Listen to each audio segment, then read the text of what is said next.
विषय में बताना चाहती हूँ। हम सब जानते हैं कि आत्मा, परमेश्वर का आत्मा एक है, फल एक है और उसके भाग 9 हैं। ठीक है, 9 वरदान हैं। तो आज मैं आत्मा और आत्मा के 9 वरदानों के विषय में बताना चाहती हूँ प्रियो। तो यदि हम 1 कुरिन्थी 12 का 1 अध्याय देखें तो उसमें पौलुस कहता है प्रियो, हे भाइयों, मैं नहीं चाहता कि तुम आत्मिक वरदानों के विषय में अज्ञात रहो। हाँ, पौलुस कहता है कि हे भाइयों, मैं नहीं चाहता कि तुम आत्मिक वरदानों के विषय में अज्ञात रहो, है ना, कि परमेश्वर ने कौन कौन से वरदान दिए हैं उसका ज्ञान आपको ना हो, ऐसा नहीं मैं चाहता। मैं चाहता हूं कि तुम उस ज्ञान से पूरी तरह से भरे रहो। ठीक है, तुम्हें उन वरदानों के बारे में, परमेश्वर के उस वरदानों के बारे में आप लोगों को पता होना चाहिए कि परमेश्वर ने कौन से वरदान दिए हैं और क्या वरदान हैं और वो वरदान किस प्रकार से काम करते हैं। तो हम सब जानते हैं प्रियो कि परमेश्वर का आत्मा एक है। ठीक है, परमेश्वर का आत्मा एक है और वरदान 9 है। यदि हम वही 1 कुरिन्थी 12 अध्याय का 4 और 5 वचन पढ़ते हैं तो उसमें परमेश्वर का वचन कहता है, हाँ पढ़िए। वरदान तो कई प्रकार के हैं परंतु आत्मा एक ही है। हाँ, कह रहा है वरदान तो कई प्रकार के हैं लेकिन आत्मा एक ही है। एक ही आत्मा है, सारे वरदान देने वाला एक ही आत्मा है, कोई और आत्मा नहीं है। और फिर 5 में कहता है, और सेवा भी कई प्रकार की है परंतु प्रभु एक ही है। हाँ, सेवा कई प्रकार की है, प्रभु के नाम से सेवकाई बहुत प्रकार की है, लेकिन उन सारी सेवकाइयों का प्रभु एक ही है।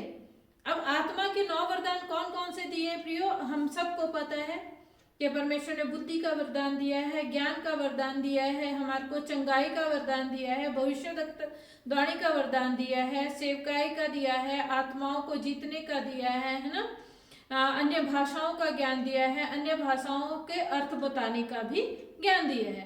तो वो सारे ज्ञान दिए हैं और ये सारे ज्ञान जो, ये सारे वरदान जो हैं अलग अलग दिए, एक मनुष्य को नहीं दिए। किसको दिए? सबको अलग अलग दिए, ताकि हर एक इंसान परमेश्वर की सेवा को सही रीति से कर सके।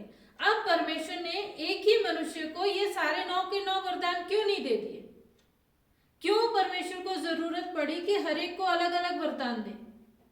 आप जानते हैं प्रियो, एक मनुष्य एक टाइम में एक ही काम अच्छे से कर सकता है। हम सब जानते हैं इस बात को। यदि एक मनुष्य के ऊपर 4-5 प्रकार का काम सौंप दिया जाए तो वो कोई भी काम अच्छे से नहीं कर पाएगा।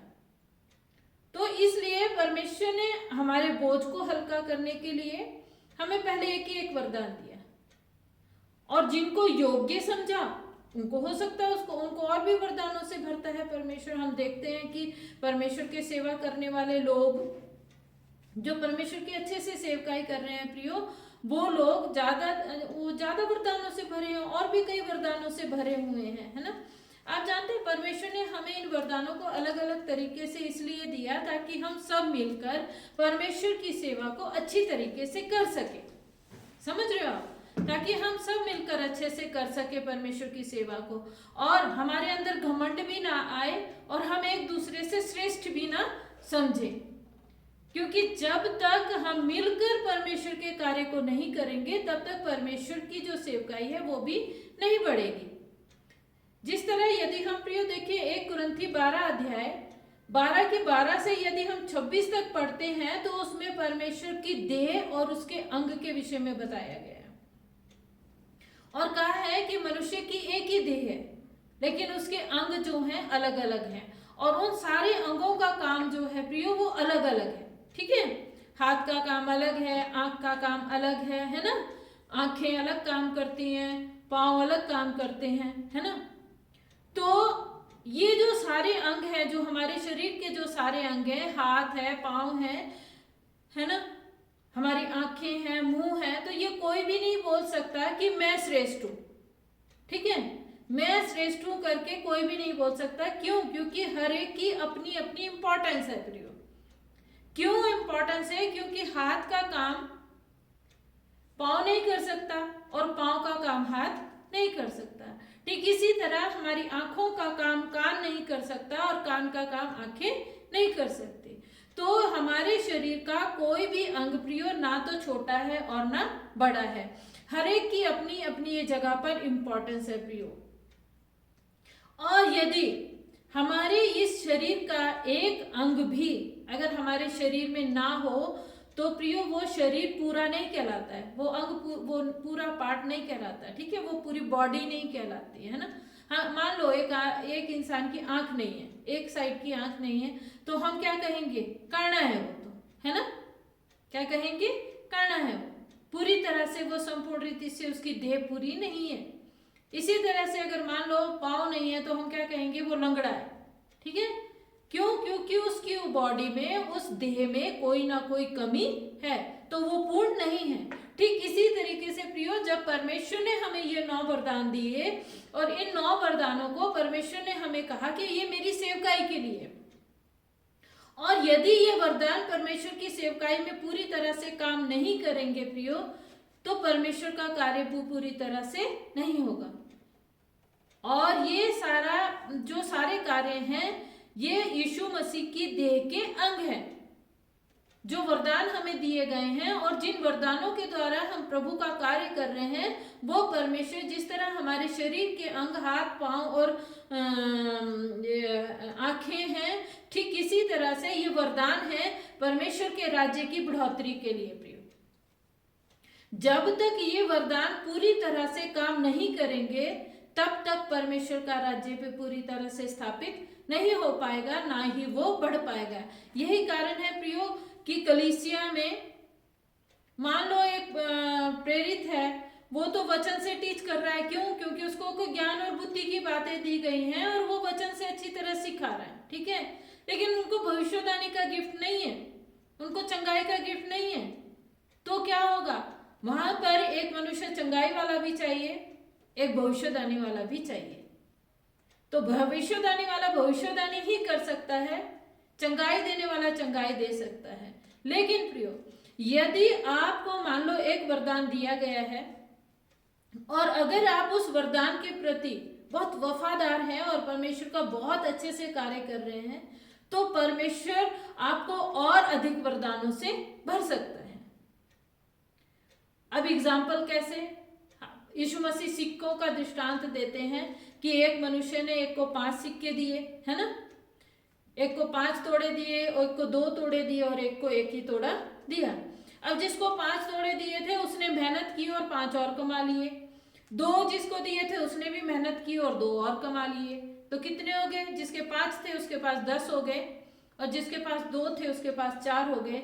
लेकिन जिसको 1 ही दिया था, अगर वो भी चाहता ना प्रियो कि मेरे को तो 1 ही दिया है, बट मैंने इतना अच्छा करके दिखाना है, इतना अच्छा मेहनत करनी है मैंने कि इससे मुझे और तोड़े कमाने हैं, हो सकता था वो उस 1 तोड़े से 2 तोड़े या 3 तोड़े, 4 तोड़े, जितने भी कमा सकता था, ये उसके हार्ड वर्क के ऊपर था प्रियो। लेकिन जानते हैं उस मनुष्य ने मेहनत करना नहीं चाहा और जो तोड़ा परमेश्वर उसने दिया था, वो तोड़ा भी उसने इस्तेमाल नहीं किया, वो 1 भी इस्तेमाल नहीं किया। तो जानते हैं उसका रिजल्ट क्या हुआ प्रियो, कि जो उसके पास 1 था ना, वो भी ले लिया गया, उसे वो भी ले लिया गया और कहा कि तू इस लायक नहीं कि तुझे और दूं, बल्कि जो तेरे पास है मैं वो भी ले लूंगा। तो ठीक आज इसी तरीके से प्रियो, हम परमेश्वर के बच्चे हैं, हम परमेश्वर के पीछे चल रहे हैं, परमेश्वर की आवाज को सुनते हैं, परमेश्वर के वचन को सुनते हैं, और बहुत से ऐसे हैं जो परमेश्वर की सेवा के लिए भी खड़े हैं और परमेश्वर की सेवकाई कर रहे हैं अपने वरदानों के हिसाब से। हो सकता है बहुत से प्रेरित हो सकता है बहुत से भविष्यवक्ता हो, या हो सकता है बहुत से चंगाई की सेवकाई कर रहे हो, है ना, पासवान लोग हों। लेकिन आज परमेश्वर जो मुझे बताने के लिए कह रहा है वो ये है प्रियो, कि यदि परमेश्वर ने हमें किसी स्थान पर रखा हुआ है, यदि परमेश्वर ने हमें कोई गिफ्ट दिया हुआ है, तो हम उसका इस्तेमाल करें। यदि हम उसका इस्तेमाल नहीं करेंगे तो वो चीज ले ली जाएगी। आज जानते हैं हम लोग, मान लो हम सेवकाई में निकले हुए हैं, हमारी सेवकाई नहीं बढ़ रही है ना, या हम परमेश्वर ने कहा जाओ खेत पक चुके हैं और जाके फसल काट के लाओ, जितने मजदूर हो उतना तो काम करो, अगर मजदूर जितने हैं अगर वो काम करेंगे तभी तो आगे मजदूर बढ़ेंगे, लेकिन आज कोई भी मजदूरी करने के लिए तैयार नहीं है, कोई भी परमेश्वर का कार्य करने के लिए तैयार नहीं है। ये बात परमेश्वर ने मुझे बताया। कहते हैं कि कोई भी तैयार नहीं है। उन्होंने परमेश्वर का कार्य करने का बीड़ा उठा लिया है, बट समर्पण नहीं है। परमेश्वर कहता है बट समर्पण नहीं है। परमेश्वर ने मुझे कहा, कहता है कि एक मजदूर 8 घंटे 12 घंटे काम करता है,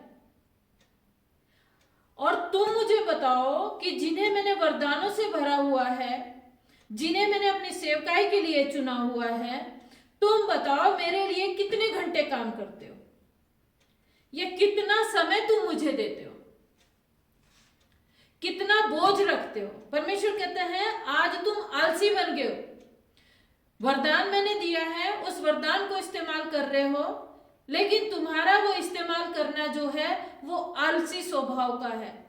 हमें कहीं जाना ना पड़े, हमें कहीं हिलना ना पड़े, हमें कोई कष्ट करना ना पड़े, बस हम खड़े हों और लेक्चर दे दें और कुछ ना करें। लेकिन परमेश्वर कहता है ऐसे नहीं, मजदूर ही अपनी मजदूरी का हकदार होगा, और जो मजदूरी नहीं करेगा उससे कोई मजदूरी नहीं मिलेगी, इवन जो है उसके पास वो ले लिया जाएगा। परमेश्वर कहता है आज यही कारण है बहुत लोग दुखी हैं, परेशान हैं, जबकि परमेश्वर कहता है मैं तो आशीष देने वाला परमेश्वर हूं। जो मेरे पास आएगा वो दुखों से छुटकारा पाएगा। लेकिन आज क्या कारण है प्रियो, हम परमेश्वर के पास आने के बाद भी दुखों में पड़े हुए हैं, बीमारियों में पड़े हुए हैं, कष्टों में पड़े हुए हैं, समस्याओं में पड़े हुए हैं। क्यों? हो सकता है हम कहीं ना कहीं परमेश्वर की आज्ञा को तोड़ रहे हो।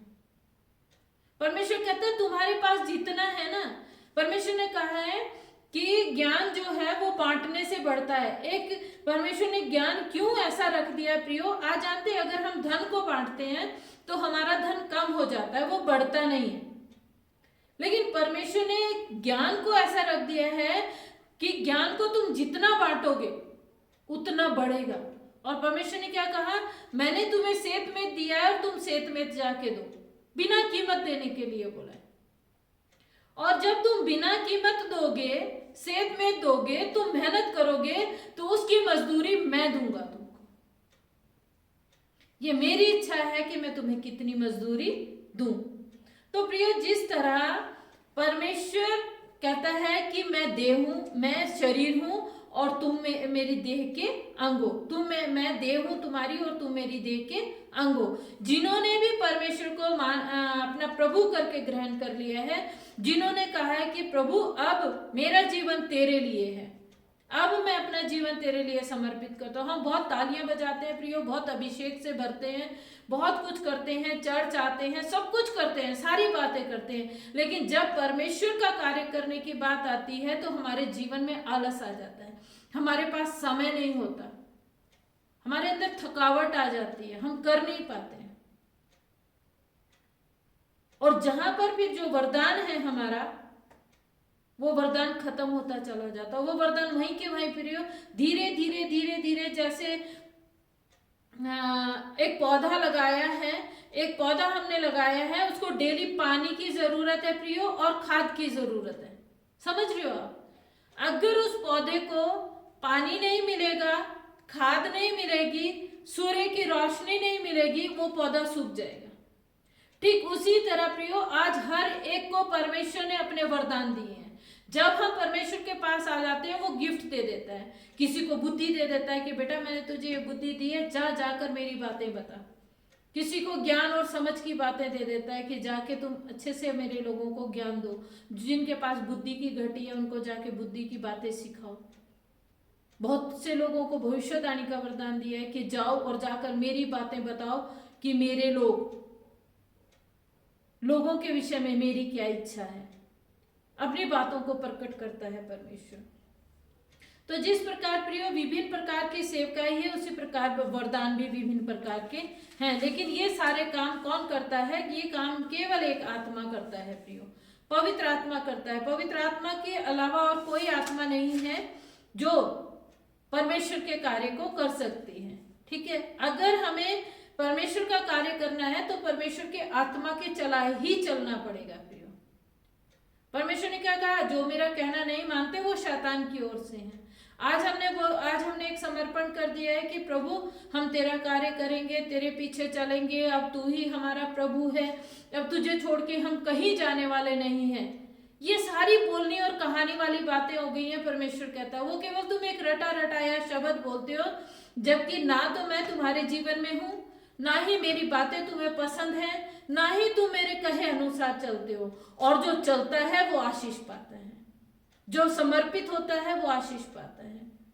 और अगर आप समर्पित नहीं होंगे तो परमेश्वर कहते हैं कि रोना पड़ेगा। जिस तरह एक अंग, जब शरीर का एक अंग, मान लो एक हाथ नहीं है प्रियो, तो एक हाथ को काम तो करता ही है। हमने देखा है ना कि जिनके कोई भी शरीर का अंग नहीं है, कोई भी नहीं है, काम तो वो कर रहा है, चाहे वो मुंह से कर रहा है, चाहे हाथ से कर रहा है, चाहे किसी भी एक ही हाथ से कर रहा है, लेकिन जानते हैं उसको कठिनाई हो रही है। ठीक इसी तरीके से परमेश्वर के राज्य के लिए काम हो रहा है प्रियो, स्वर्ग राज्य के लिए काम हो रहा है।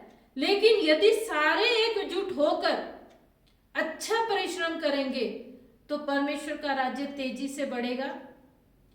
और अंत के दिन में है, हम कह रहे, परमेश्वर कह रहा है कि हम अंत के दिनों में हैं प्रियो।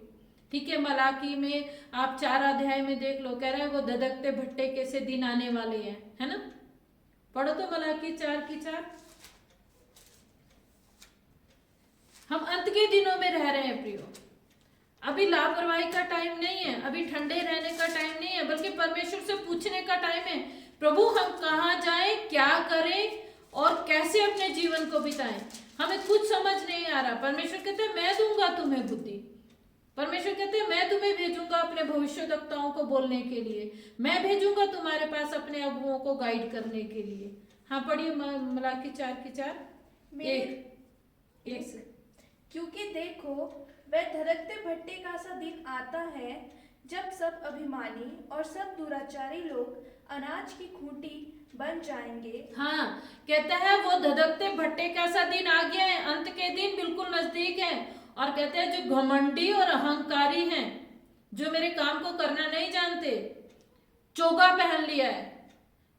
कहते हैं ना, जैसे वो फरीसियों को और यहूदियों को कहा था ना कि तुमने व्हाइट कपड़े डाल दिए वो तुम चूना फिरी हुई कब्र के समान हो, है ना, लिपि पुती।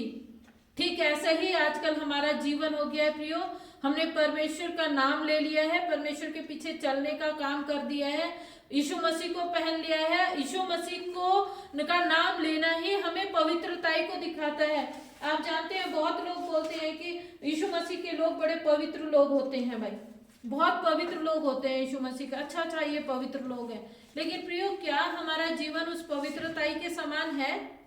क्या सचमुच हम अपने यीशु मसीह को पवित्र करके दिखा रहे हैं, या आज भी हमारे जीवन में गंदे काम है? आज देखिए परमेश्वर ने भविष्यवक्ता बनाए प्रियो। बाइबल में हम देखिए भविष्यवक्ताओं ने क्या क्या काम किए प्रियो, हम देख सकते हैं। भविष्यवक्ताओं को परमेश्वर ने कहा कि वो मेरा स्पेशल काम करने वाले हैं, कलीसिया की उन्नति करने वाले हैं, वो लोगों को बचाने वाले हैं। लेकिन आज देखिए, हम देखें यशायाह ने कैसे भविष्यवाणी की, यिर्मयाह ने कैसे भविष्यवाणी की प्रियो। ये भविष्यवाणी के विषय में मैं आप लोगों को बाद में डिटेल से बताऊंगी, क्योंकि आज सब्जेक्ट लंबा हो जाएगा। लेकिन प्रियो हमारा काम यही है कि यदि परमेश्वर की देह हम हैं, और यदि हमने कह दिया है कि प्रभु हाँ हम तेरे शरीर के अंग हैं, तू हमारा सिर है और हम तेरे पीछे चलेंगे, तो यदि परमेश्वर ने हमें वरदान दिए हैं प्रियो, और जैसे ही हम आते हैं परमेश्वर हमें गवाह बना देता है, सबसे पहले गवाह बना देता है। और यदि वही गवाही का काम हम शुरू कर देना कि परमेश्वर ने मेरे जीवन में ये किया, हमें कुछ नहीं है, बाइबल की कोई नॉलेज नहीं है, लेकिन हमें गवाह बना दिया ना परमेश्वर ने। यदि आप उतनी सी गवाही बांटने लग जाए ना, परमेश्वर का कार्य इतनी तेजी से हो जाएगा। लेकिन क्या है, हम मेहनत नहीं करना चाहते। हम सारी मेहनत हमारे लिए अपने पास है, हमने खाना है, हमने पहनना है, हमने घूमना है, हमने पिक्चर देखनी है, ठीक है, हमें खुशियां चाहिए। हमें परमेश्वर की खुशियों से कोई लगाव नहीं है। हम परमेश्वर को खुश कैसे करें, हमें कोई लगाव नहीं है, बस हमें खुशियां मिलनी चाहिए। हमें ऑर्डर देना है परमेश्वर को, हमें यीशु मसीह को ऑर्डर देना है कि हमें ये दुख हो गया, यहाँ से निकाल, हमें ये खाना चाहिए, हमें ये दे, ये हमारी जरूरत है, ये कर। बस ताकि हमें कुछ ना करना पड़े। यही कारण है प्रियो, आज परमेश्वर हमें कह रहा है कि मैं दुखी हूं तुम लोगों से, यदि तुम हो तो मुझे खुश करो।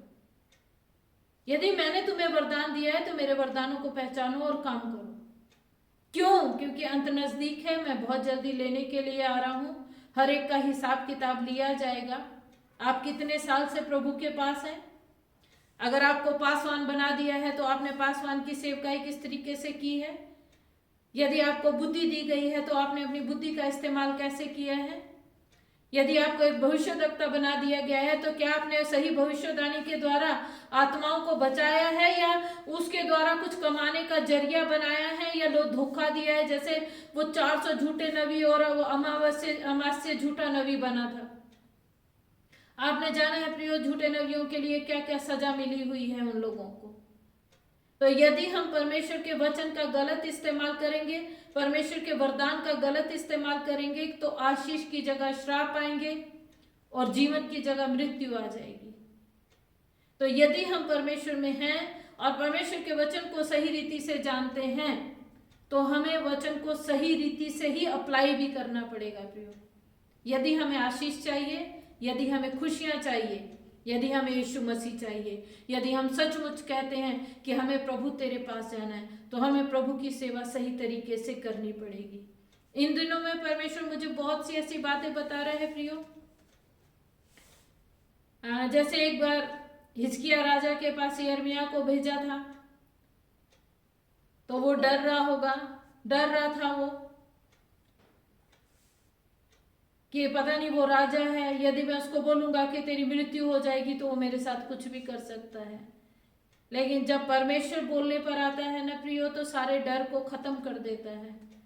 वही हालत आज मेरे द्वारा हो रही है, मेरे लिए हो रही है। परमेश्वर मुझे बहुत सी बातें बोलने के लिए बोलता है, लेकिन मैं बहुत सी बातों को सोचती हूँ इसको ये नहीं बताना है, हो सकता है उसको बुरा लग जाए, हो सकता है उसको बुरा लग जाए, लेकिन फिर भी मैं बताने की कोशिश करती हूँ। चाहे उसके लिए मुझे प्यार मिले ना मिले, चाहे वो मुझे अच्छा बोले ना बोले, चाहे वो मुझे गालियां मारे, चाहे मेरे साथ लड़ाई करे, कुछ भी करे, पर बोलना मेरा फर्ज है।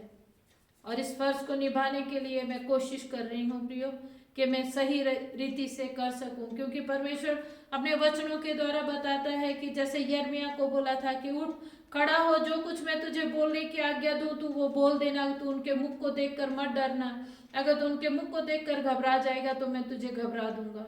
तो प्रियो, परमेश्वर के कार्य को करना और परमेश्वर के वरदान के अनुसार इस्तेमाल होना, कठिनाइयां आएंगी लेकिन जीत आपकी होगी यदि आप सही रास्ते पर चल रहे हैं। यदि परमेश्वर ने आपको वरदान दिया है और आप चाहते हो कि उस वरदान के द्वारा हम और वरदानों से भरना चाहते हैं, तो परमेश्वर के लिए समय निकालना पड़ेगा। और परमेश्वर कह रहा है आज मेरे लोगों के पास समय नहीं है। चाहते हैं अनंत जीवन पाना, चाहते हैं मुझसे आशीष पाना, लेकिन मेरे लिए उनके पास समय नहीं है। परमेश्वर कहता है आज मनुष्य की सेवा करने का, सेवकाई करने का तरीका बदल गया है। एक दास का क्या जीवन होता है वो समाप्त हो गया है। तो हम अपने आप को जांचे प्रियो, और जो परमेश्वर ने हमें वरदान दिया है, मैं आज यही कहूंगी कि अगर आप लोग वरदान से भरे हुए लोग हैं, और ऐसा है नहीं, ऐसा हो नहीं सकता प्रियो कि परमेश्वर ने किसी को कोई वरदान ना दिया हो। आपको जो कुछ भी दिया है आप वहीं से खड़े हो जाएं परमेश्वर के लिए, वहीं से काम करने लग जाएं आप परमेश्वर के लिए। थोड़े से आप शुरू करेंगे, बहुत आगे चले जाएंगे आप लोग। इस्तेमाल होने की कोशिश करें, परमेश्वर के लिए समय निकालने की कोशिश करें। कहते हैं ना, बूंद बूंद से घड़ा भर जाता है। यदि वो बूंद ही घड़े में ना जाए तो बूंद कैसे भरेगा बताओ। जब बूंद बूंद घड़े में जाएगी तो ही वो एक दिन ऐसा होगा भर जाएगा। ठीक इसी तरीके से जब हम थोड़ा थोड़ा करके परमेश्वर के लिए खड़े होंगे प्रियो, एक दिन हम धधकती हुई आग बनकर परमेश्वर के कार्य के लिए खड़े हो जाएंगे। तो आइए हम समर्पण करें परमेश्वर के सामने और परमेश्वर को बोलें कि परमेश्वर आज आपने हमें जिन वरदानों से भरा है उन वरदानों के द्वारा आप हमें इस्तेमाल कीजिए। यदि हमारा जीवन ठंडा है, यदि हम अपने में खोए हुए हैं, तो आप हमें जगा दीजिए, हम आपकी बुलाहट को पहचान सके प्रभु, हम आपके वरदान को पहचान सके प्रभु। आपने जो कुछ भी हमें दिया है, चाहे एक ही तोड़ा दिया है प्रभु, उस तोड़े को हम इस्तेमाल करें ताकि हम 10 तोड़े प्राप्त कर सकें। ऐसा ना हो कि हम वो एक भी ना इस्तेमाल करें और जो कुछ भी हमारे पास है वो भी छीन लिया जाए। तो आप सब प्रार्थना करें प्रियो, आइए हम प्रार्थना करें इन वरदानों के लिए और परमेश्वर के आत्मा के लिए। प्रियो, एक ही आत्मा है, एक ही आत्मा है जो सब वरदानों को इस्तेमाल कराना सिखाता है। वही एक आत्मा है जो हमें वरदानों से भरता है। आत्मा एक ही है प्रियो। अगर एक मनुष्य बहुत इस्तेमाल हो रहा है और एक नहीं हो रहा है तो इसमें गलती उस मनुष्य की है, आत्मा की नहीं है प्रियो, क्योंकि आत्मा जो उसको दिया गया है वही दूसरे को दिया गया है। और आत्मा कभी पक्षपात नहीं करता, जो जितना चाहिए उसको वो देता चला जाएगा। हमें लेने वाले बनना है। तो आइए हम आज बोले, पवित्र आत्मा जी, आज हम बहुत ज्यादा लेकर और आपके उस वरदानों को हम इस्तेमाल करना चाहते हैं। आप हमारी सहायता कीजिए, हमें अपने पवित्र आत्मा से भर दीजिए और हमें ये बात बताइए कि हम कैसे आपके लिए इस्तेमाल हों, हम कैसे काम करें। प्रियो, हम जानते हैं यदि हमारे जीवन में अद्भुत काम हुआ है ना, तो परमेश्वर ने कहा है तुम पृथ्वी के छोर तक मेरे गवाह ठहरोगे। तो गवाही देना शुरू कर दो। आप किसी के बारे में अगर आप जानते हो उसको बताना शुरू कर दो, वो आपका तोड़ा इस्तेमाल होने लग जाएगा और उसका प्रतिफल आपके पास आने लग जाएगा। वहां से हमारी आशीषें खुल जाएंगी। अगर हम आशीषें नहीं पा रहे हैं, यदि आज भी हम रो रहे हैं, यदि आज भी हम दुखों का सामना कर रहे हैं, तो इसमें परमेश्वर की गलती नहीं है प्रियो। हम उस मनुष्य के समान हो गए हैं जिसको एक तोड़ा दिया गया था, जिसने उस तोड़े को इस्तेमाल नहीं किया। जब उस मनुष्य ने उस तोड़े को इस्तेमाल नहीं किया, यही कारण हुआ कि वो सारी आशीषों से वंचित हो गया। उसके पास जो था ना वो भी छीन लिया गया। सोचो प्रियो, जो था उसके पास वो भी छीन लिया गया, तो वो भिखारी बन गया। क्या हम भिखारी बनना चाहते हैं? अगर नहीं तो हम आज समर्पण करें परमेश्वर। हम जहां पर भी हैं, कोई भी सेवा कर रहे हैं, हम कोई भी वरदान से भरे हुए हैं, हम कोई वरदान भी नहीं है हमारे पास एक गवाही हो गई है। हम उस गवाही को ही इस्तेमाल करें। हम उसी गवाही के द्वारा हमारे जीवन में अद्भुत कार्य हो सकता है। मैं विश्वास करती हूँ आप लोगों से परमेश्वर ने बात किया होगा। आप सबको परमेश्वर आशीष दे।